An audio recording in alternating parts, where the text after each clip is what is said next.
We are so blessed with our musicians and our volunteers. Just bring their love and let it shine. We are so fortunate. But we're Christed beings, so it couldn't be any other way. But in our physicality, we forget.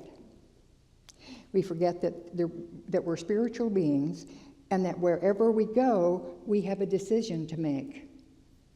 And that decision is whether we're going to let our Christ-like shine, not in an arrogant way, because then it's not the Christ-like, but to let our light so shine, as Jesus talked about, that it brings light to all the house, to all the world. Today, the title of my talk is Spiritual Economics.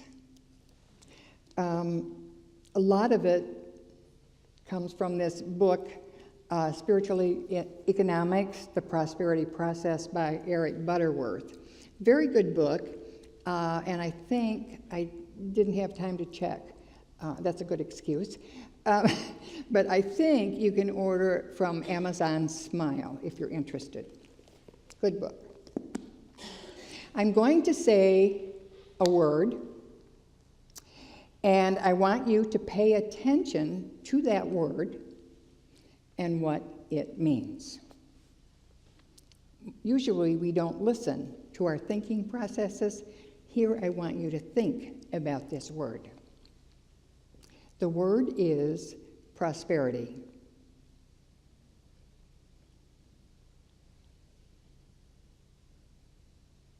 You got it? Okay. Anybody want to share?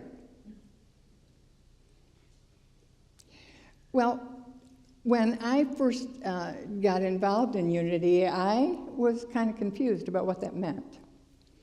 Prosperity was something that somebody else had, I didn't.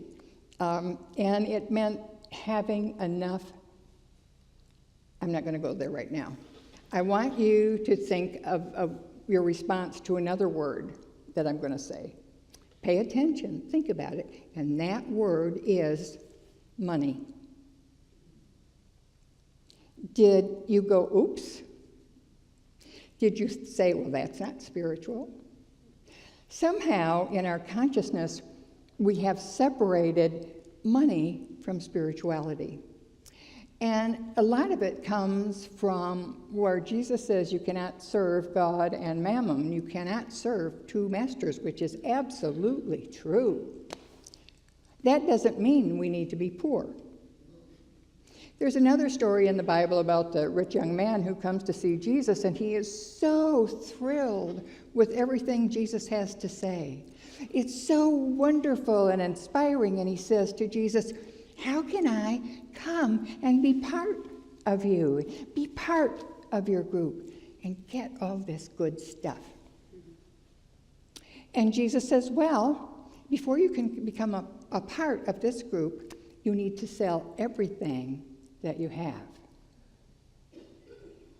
And the young man was puzzled. And he didn't want to sell everything that he had because he was really rich and he didn't want to be poor. So then there's the idea that money doesn't grow on trees. Well, we know that. We just have to look outside. But this is such an ingrained thing in our world today that money is not spiritual. Spiritual economics. We think of spiritual as heavenly things and economics as the physical management of money and careers and that kind of thing. So how do those two come together?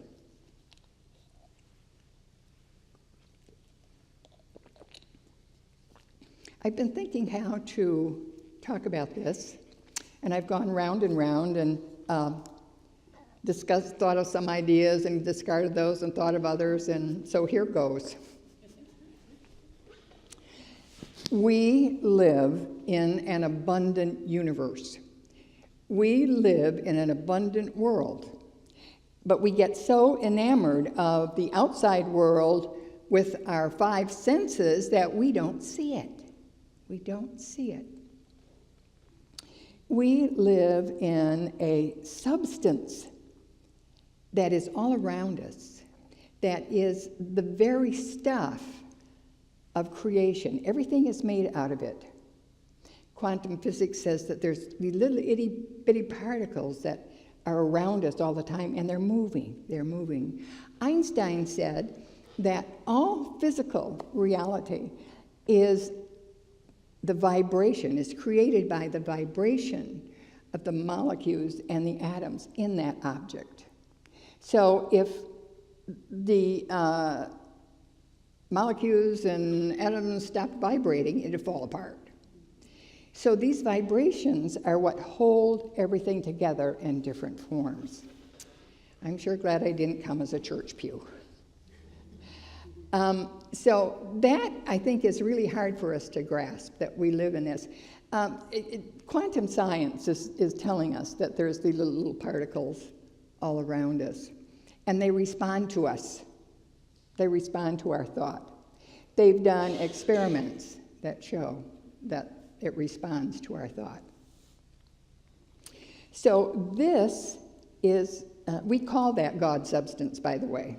And we call it that. I know it's a scientific thing, it's been proven, but we're not creationists. So it doesn't make any difference. God created us. It doesn't make any difference if it was an evolutionary process or whether it was instantaneous. It doesn't make any difference.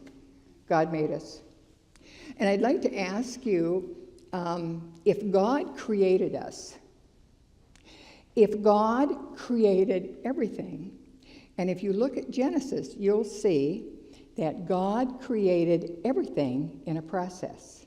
Everything that we need, the heavens and the earth, the sun, the moon, the stars, the earth, created every living thing. Every living thing.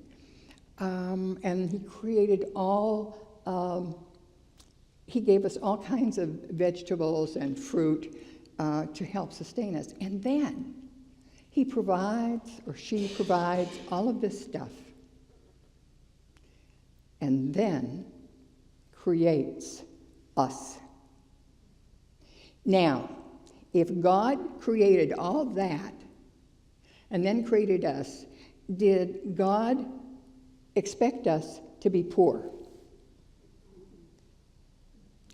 God created that so that we would be supported and could express a wonderful life, a full life, a prosperous life.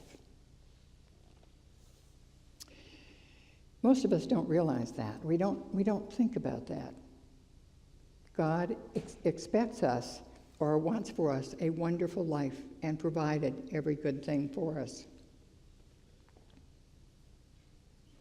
Spiritual economics reminds us that we are spiritual beings and that we live in this abundant world. You know, all right, that's all good and well, but what does it have to do with me right now? Unity has 3 basic teachings. I think it's 4, but I don't remember the 4th one. First one is healing. We all know that.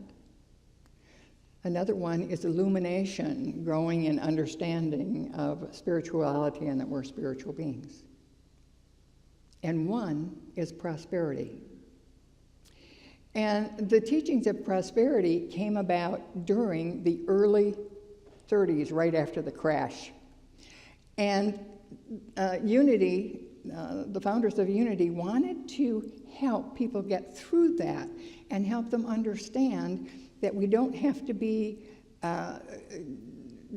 totally devastated by what's going on around us, that there's something that we can do. And that something that we can do is within us. It's within us.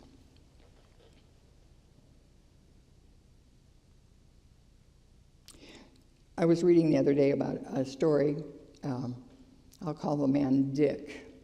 And yeah, I have Dick and Jane stories. So Dick had been with this company for a very long time.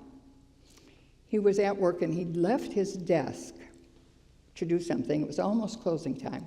And he came back and he found an envelope on his desk. And the envelope was, when he opened it, he discovered that his job was being eliminated and his department was being eliminated. He was devastated. Can you imagine the shock of that? Depending on something, all of your work life and then have it gone. He didn't have a retirement savings. He hadn't done that. And he was just so distraught. He just sat in his chair and wondered, what am I going to do? I'm going to have to sell my house. I'm going to have to cut down here. I can't go anywhere. I won't be able to buy gas. What am I going to do for food? Ever been there? I've been there. It's not fun. So he sat there and he sunk deeper and deeper into his misery.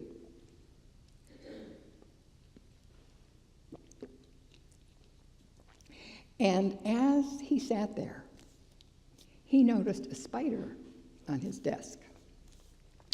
And he doesn't like a spider on his desk, so he brushes it off. And he watched the spider. And as the spider fell down, began to weave a strand, and then crawled back up on the desk. And Dick began to think, if there's something in that spider that can help that spider return to goodness, then there's something in me that can do that too. We have this wonderful gift of a mind. Now, like our body, our mind has different parts. You know, our body can't function with all our parts. And the mind is like that. And those parts we know as the conscious mind. And that conscious mind is awareness. It's our decision maker. It's our interface with the physical world. Very impressed by appearances. And then we have the subconscious. And the subconscious is kind of like a junk drawer or a computer, except that there's an aliveness and an energy to it. Does everybody have a junk drawer? Yeah. I have a junk drawer. And there's a lot of stuff in it.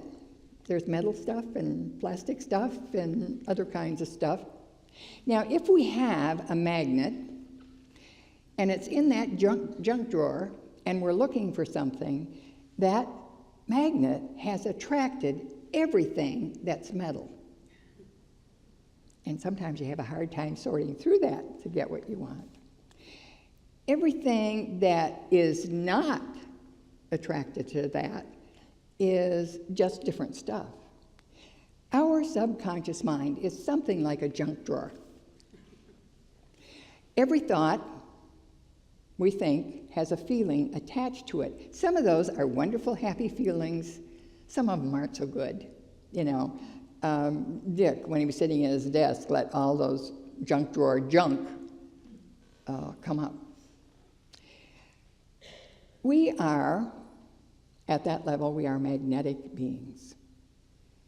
Okay, now there's a third component to our mind, and that's our spiritual mind. It's the superconscious mind. It's God that is always around us and within us.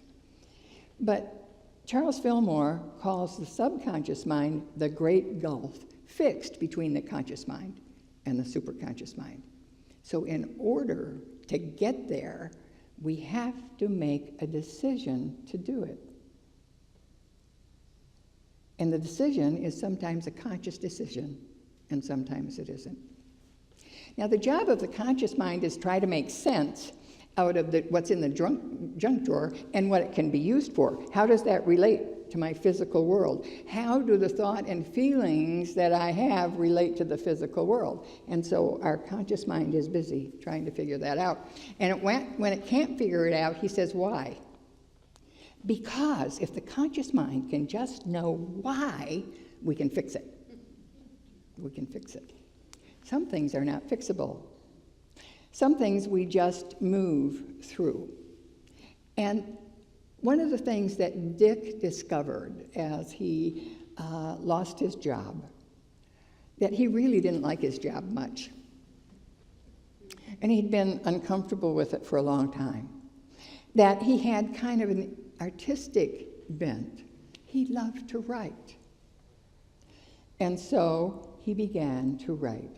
Now, he did not become a big famous author, but he wrote good enough to sell enough writings that more than compensated for what he had lost in his pay.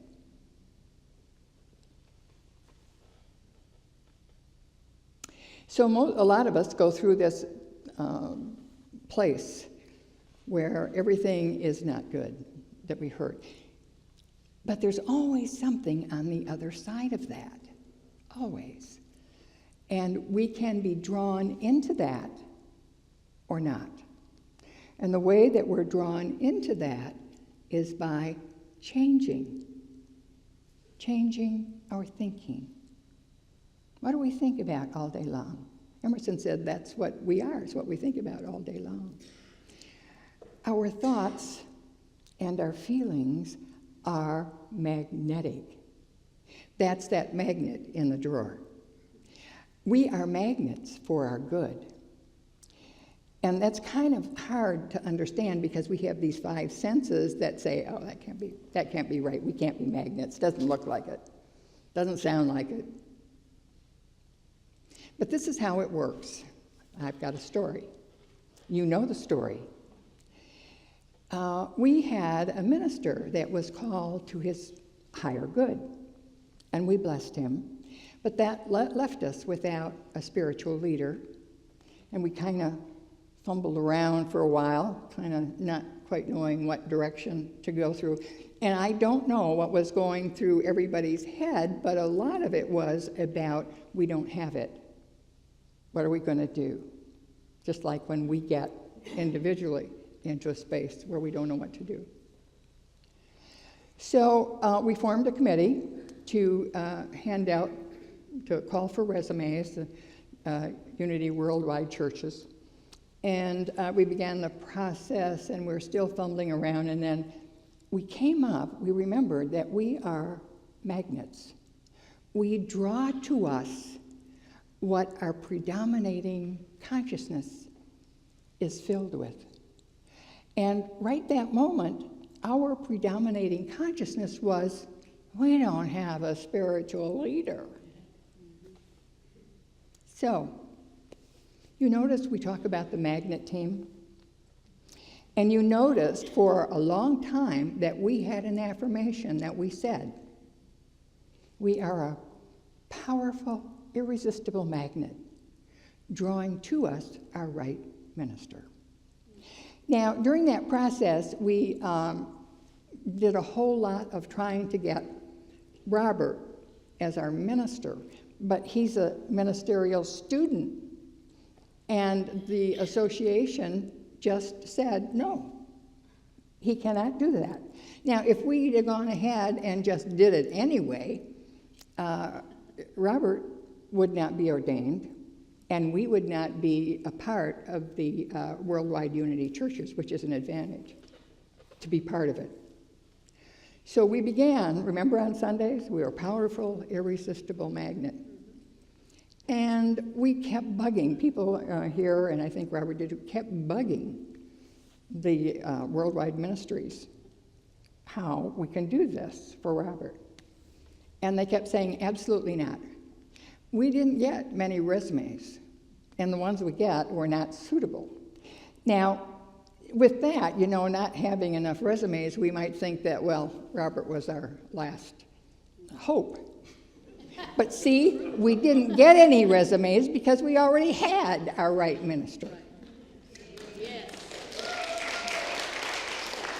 Every Sunday, we took that affirmation together.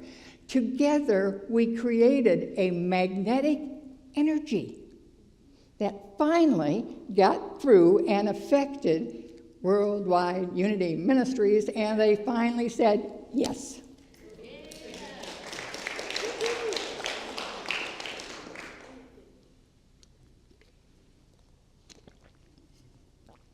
And I tell you this because we get, when we're praying for something or we're looking for something different, we expect it to happen immediately. Immediately. We're praying for prosperity, more money in our life, and we expect it to appear before us. We do. We do. After all, Jesus fed the 5,000. That food just appeared before him. Jesus did that. And we kind of have this fairy tale image about spirituality and what it can do for us. But there's always a process involved. When we are desiring some good, it can't come immediately. There may be things that have to happen first before it comes to us. Like we find we had to wait around. There were things we had to go to so Robert could be legal and we could be legal. So there's steps that we have to go through. It doesn't happen immediately. Also, when we think about prosperity, we think about it coming, like I said, instantly. But and we think that, I go back to that poor idea that Jesus was a poor carpenter, which is a myth. Absolutely a myth. He was a carpenter. But was he a contractor that built things? Did he install cabinets? Did he do wood carvings and sell them? Did he mend things? So we have no idea what kind of a carpenter he was. And most carpenters at that time were really important because there weren't many of them. And so he might have been middle income, whatever, but he wasn't poor. That's a myth. We also think, I was talking about serving God or mammon, and Jesus didn't serve mammon, he served God. And when he said this, he does not mean that we need to be poor. Remember, God created this wonderful universe in which we live and move and have our being, supplied everything that we need in order to live a rich, abundant life. It says that, not in those words, but it says that. And our part is to take care of it, so that it continues to give to us. So Jesus is saying that you can't serve two masters. You can either serve one or the other. And if we serve mammon, God is at the bottom of the list. And God doesn't have that much influence in our lives if we're after money. And money, it means different things to different people. Money for some of us means, oh my God, I can buy my groceries.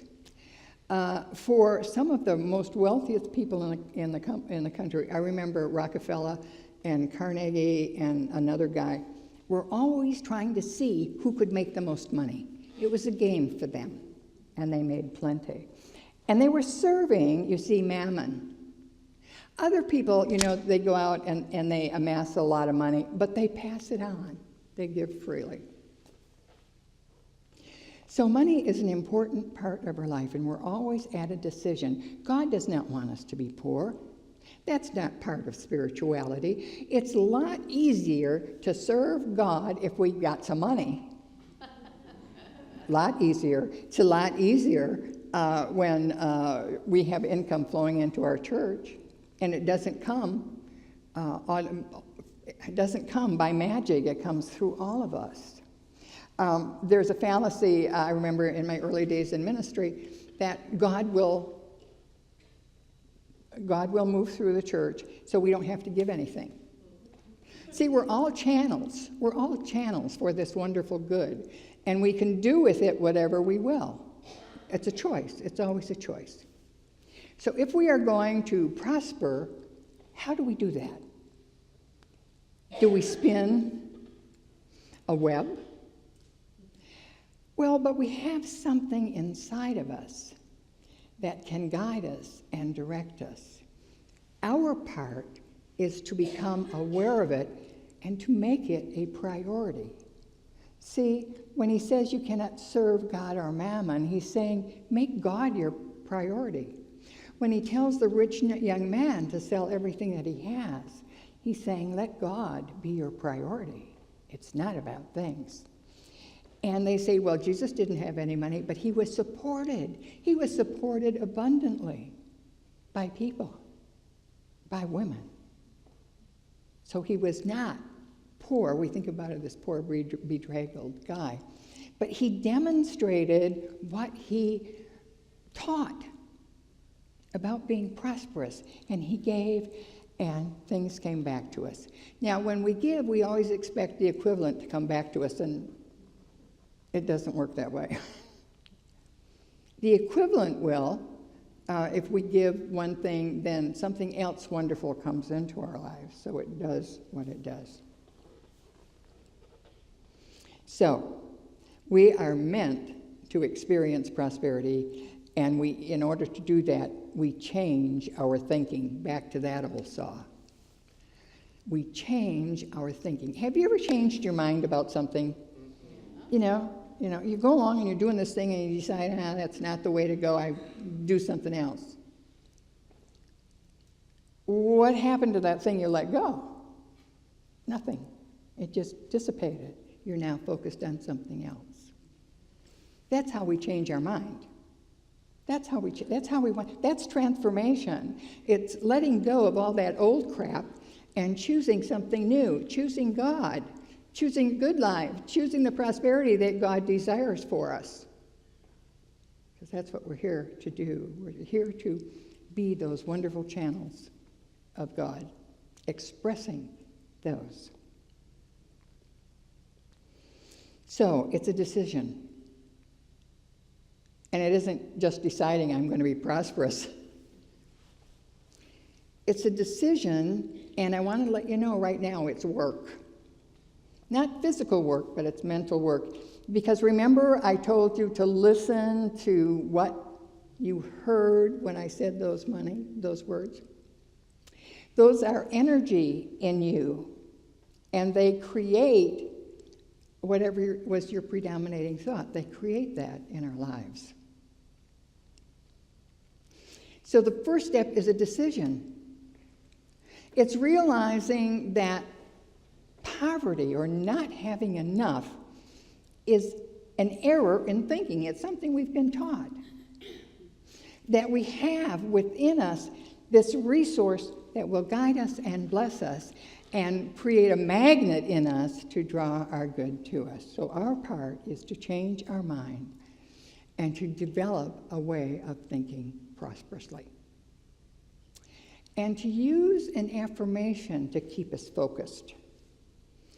Now, we could use an affirmation to begin this change in our life and make it a priority in our life.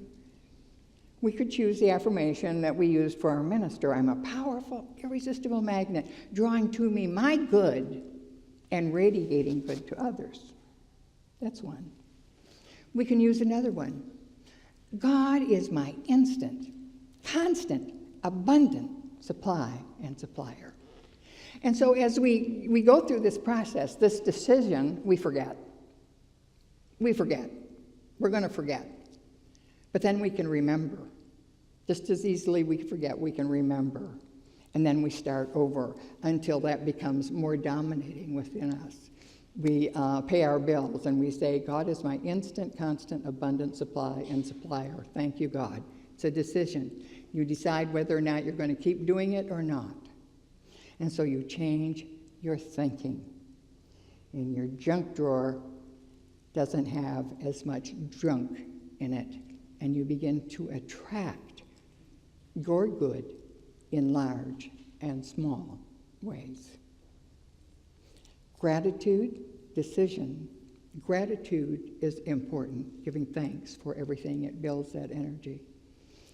So we look at what we're thinking about. When we pay our bills, what are we thinking about? When we go to the store, what are we thinking about? When we stand in line at the checkout counter, what are we thinking about? What are we thinking about? Are we thinking about not enough? Or God is my source, because God is. And that is the truth.